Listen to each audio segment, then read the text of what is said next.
ABC News Justice and Homeland Security reporter Luke Barr, who has also been tracking this for us. And Luke, we've certainly heard what's been a forceful backing from the administration as to that ICE officer's actions earlier today. I mean, usually this is something that's investigated, and then you have some sort of conclusion that's drawn.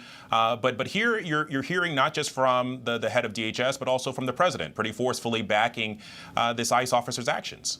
Yeah, Alex, forcefully, and even the White House Rapid Response Team sharing a graphic that says, "I stand with ICE." Now, the governor said there that the FBI and the state investigative agency, so they're sort of their equivalent of the FBI that looks into cases of this stature, is going to be working together with the FBI to investigate this case. And he also said that the National Guard is on standby and sort of issued a warning shot for that. Let's take a listen.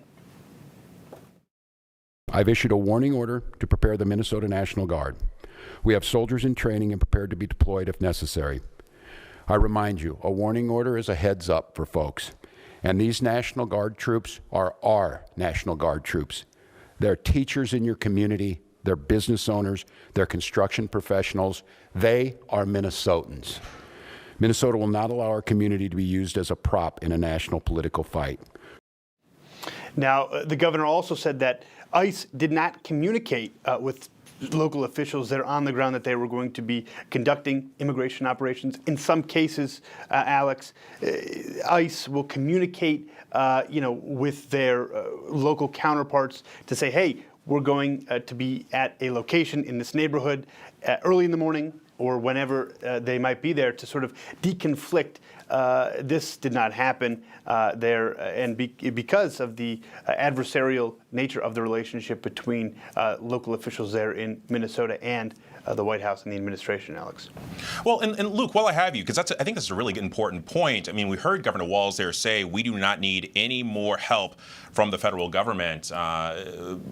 Likely, he was talking about that FBI investigation and any additional ICE agents that might be on the ground there in Minneapolis. But as you were pointing out, I mean, how rare is it for, politics aside, for there not to be any sort of collaboration or coordination between federal and local law enforcement?